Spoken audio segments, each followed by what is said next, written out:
How to fix Roblox reaching our servers. So let's get started.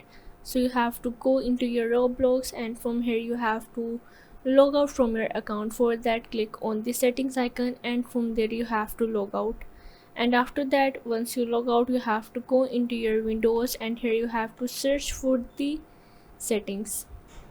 Now here you have to click on it and go in the network and internet, and here you have to make sure that you are using the secure and the stable internet connection. And after that, you have to go back and go in the VPN and make sure that any type of VPN is not connected with your PC. And after that, once you're done with it, you have to restart your computer, and after that you have to go back to your Roblox, and here you have to again log in into your account, and after that you are able to fix this issue. So if this video helped you out, make sure to like and subscribe the channel, and see you in the next video.